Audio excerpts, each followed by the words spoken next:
Hi students, in this lecture we will learn about the electronic displacements that take place in a covalent bond या type of electronic displacements के बारे में बताता है।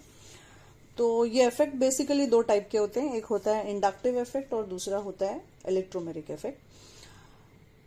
Basically बच्चे लोग चाहे ये इफेक्ट दोनों में से कोई भी इफेक्ट हो, ये हमें ये बताते हैं कि बॉन्ड टूटने के पहले किसी भी मॉलिक्यूल में क्या चेंजेस ऑपरेट होते हैं और हमें कैसे प्रेडिक्ट करना है कि क्या होने वाला है, मतलब बॉन्ड में मतलब होमोलाइसिस होगा या हेटेरोलाइसिस होगा, प्रोडक्ट का फेट क्या होगा, उसका एक्सप्लेनेशन ये इफेक्ट्स हमें देते हैं।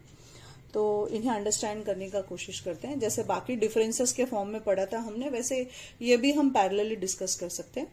तो सबसे पहला पॉइंट ये है यहाँ पे कि ये जो इफेक्ट है ये परमानेंट इफेक्ट है।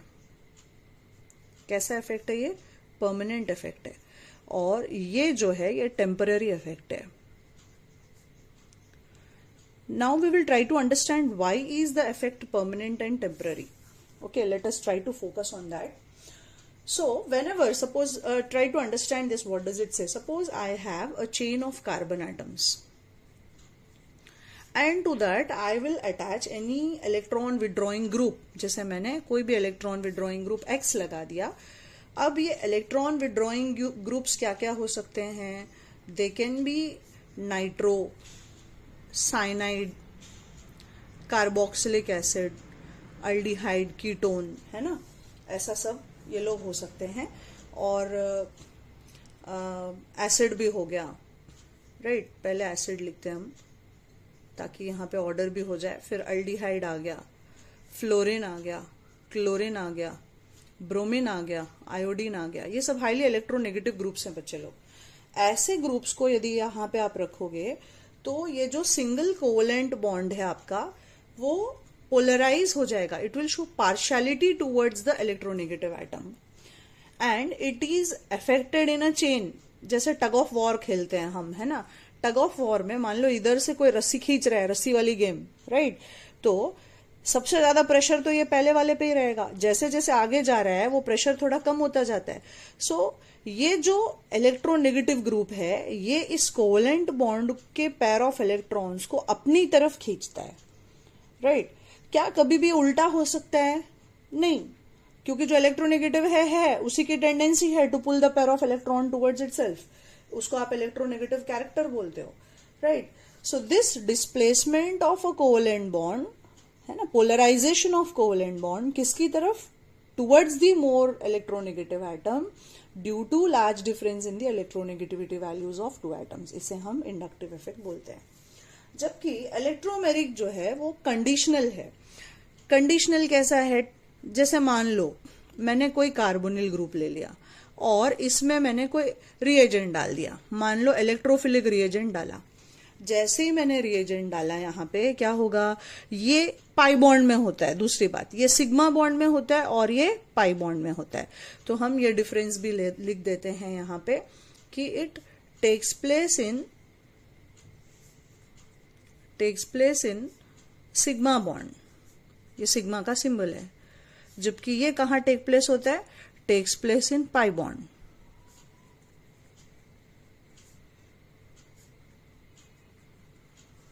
आप बोल सकते हो involves sigma bond, involves pi bond, इस तरह से भी आप इसको पढ़ सकते हो। तो होता क्या है बच्चे लोग, जैसे ही हमने एक इलेक्ट्रोफाइल डाला, ये जो पाई बॉन्ड है ये शिफ्ट हुआ टुवर्ड्स द नेगेटिव एटम। इस पे नेगेटिव आ गया, इस पे पॉजिटिव आ गया। तो ये इलेक्ट्रोफाइल आया और इसके ऊपर, है ना, ये न्यूक्लियोफाइल इलेक्ट्रोफाइल के बीच में बॉन्ड बन जाएगा, right. That is what happens. तो रिएजेंट है तो इफेक्ट है ये पोलराइजेशन होने के बाद। तो आगे क्या होगा? ये कार्बन पे चार्ज पॉजिटिव, ये सिंगल बॉन्ड O और इलेक्ट्रोफाइल यहाँ पे आके बॉन्ड बना लिया आपका। तो रिएजेंट डाला तो इफेक्ट है, रिएजेंट को निकाल दोगे तो ये रिवर्स हो जाएगा, राइट। तो ऐसे इफेक्ट्स को हम टेम्पररी इफेक्ट बोलते हैं। So there is complete transfer of multiple bonds. ये सिग्मा बॉन्ड्स में होता है और ये मल्टीपल बॉन्ड्स में होता है। What do I mean by a multiple bond? A double bond और अ ट्रिपल बॉन्ड, किसी में भी हो सकता है, right. So here if I am asked to define inductive effect, what would I say? It is a permanent polarization of, definition इस तरह से लिखेंगे हम, permanent polarization of a single covalent bond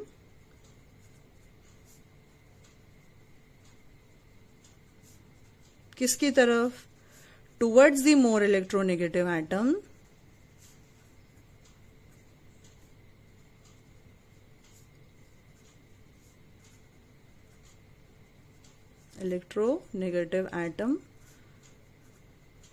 due to difference in electronegativity values.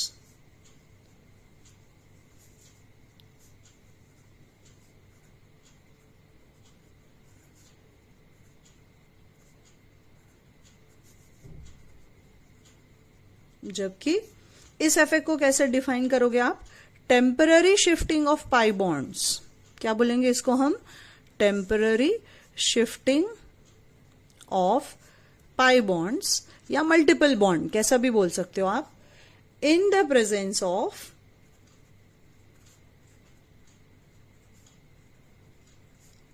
An external reagent. Reagent है तो effect है, reagent नहीं है तो इफेक्ट नहीं है. अब इसका symbol, this is indicated by arrow head at the centre of bond facing towards the more electronegative atom. ये सिंबल है इंडक्टिव का. कहीं भी ऐसा एरो हेड जो है बीच में दिखे आपका, जहां पे इसका जो हेड है वो इलेक्ट्रोनेगेटिव एटम की तरफ हो, तो वो इंडक्टिव इफेक्ट का सिंबल है. जबकि यहां पे इलेक्ट्रोमेरिक का सिंबल है कर्व्ड एरो या फिर हुक एरो. इसको हम क्या बोलते हैं? कर्व्ड एरो या फिर हुक एरो बोलते हैं. अब यहाँ पे जो ग्रुप्स हैं बच्चे लोग, जो इलेक्ट्रॉन विड्रॉइंग ग्रुप्स हैं, ये लोग जो इफेक्ट दिखाएंगे इसे हम बोलते हैं माइनस आई इफेक्ट. क्योंकि ये लोग इलेक्ट्रॉन्स को खींचते हैं, right? They are going to withdraw the electrons. So ऐसे ग्रुप, ऐसे इसको हम क्या बोलेंगे कि ये कौन सा इफेक्ट दिखा रहा है? ये माइनस आई इफेक्ट दिखा रहा है, माइनस आई इफेक्ट. जबकि यदि कोई इलेक्ट्रॉन डोनेटिंग ग्रुप्स होंगे तो हम बोलते हैं कि ये लोग प्लस आई इफेक्ट दिखा रहे हैं, पॉजिटिव इंडक्टिव इफेक्ट. क्यों प्लस आई? अब जैसे ही इसके पास इलेक्ट्रॉन की कमी हुई है ना, मान लो मैंने ऐसा लिया कि मेरे पास एक टर्शरी ब्यूटाइल ग्रुप है, राइट, और यहां पे हैलोजन लगा है. अब बच्चे लोग जैसे ही ये पेयर ऑफ इलेक्ट्रॉन इसकी तरफ शिफ्ट हुआ, इस पे पॉजिटिव चार्ज आ गया, right. Partial 1 positive, partial 2 positive, partial 3 positive. मैंने बोला ये चेन ऑफ एटम्स में कंटिन्यू होता है. अब जैसे ही पोलराइज होने के बाद इस पे पार्शियल नेगेटिव और पार्शियल पॉजिटिव चार्ज आ गया, बाजू में सब कार्बन बैठे हैं, सब इसके भाई, सबके सब इसको इलेक्ट्रॉन डोनेट करेंगे. तो सभी देके जिस डायरेक्शन में इंडक्टिव इफेक्ट जा रहा है उसी तरफ उसको और प्रोनाउंस्ड कर रहे हैं, और बाद में ये X- बाहर फेंक देगा और स्टेबल टर्शरी ब्यूटाइल कार्बोकैटायन को जनरेट करेगा. इसीलिए जितना ज्यादा इलेक्ट्रॉन डोनेटिंग ग्रुप होता है उतना स्टेबल आपका कार्बोकैटायन होता है, राइट. उसका आंसर भी इधर है. सो डोनेटिंग पावर कैसा है? ये tertiary butyl greater than isopropyl greater than ethyl and ethyl is greater than methyl. इस तरह से लिखते हैं हम. This is greater than deuteron and that is greater than hydrogen. और यहां जो लिखा है बच्चे लोग मैंने, ये माइनस आई का ऑर्डर है. तो यदि मान लो कि ऐसे ही कार्बन का चेन हो और इसमें आपको अलग अलग ग्रुप लगा दे, जैसे नाइट्रो, साइनाइड, एसिड, ऐसा सब लगा दे, और बोले इनमें से सबसे तगड़ा इलेक्ट्रॉन विड्रॉइंग ग्रुप कौन है, तो आप बोलोगे nitro is greater then, cyanide is greater then, acid is greater then, so on, इस तरह से. तो ये आपका माइनस आई विड्रॉइंग पावर का ऑर्डर है और ये पॉजिटिव इंडक्टिव इफेक्ट का ऑर्डर है. So therefore it is basically which type of effect children? It is a permanent effect. अब जैसे यहाँ पे प्लस ई और माइनस ई होता है, वैसे प्लस आई और माइनस आई होता है, वैसे यहाँ पे भी हमारे पास प्लस ई और माइनस ई इफेक्ट होता है, राइट. अब इसे हम कैसे डिफाइन करेंगे? प्लस ई इफेक्ट क्या होगा?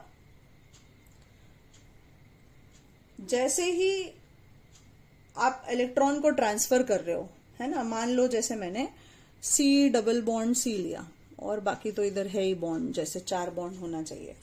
अब यहां बच्चे लोग एक मेरे पास रिएजेंट आ गया से H+. अब ये गया और इस पे अटैक कर दिया, तो ऐसे इफेक्ट को हम बोलते हैं प्लसी इफेक्ट। जिस डायरेक्शन में बॉन्ड शिफ्ट होने वाला है वहीं पे आपका रिएजेंट यदि आके अटैक कर दे तो उसे हम प्लसी इफेक्ट बोलते हैं ना।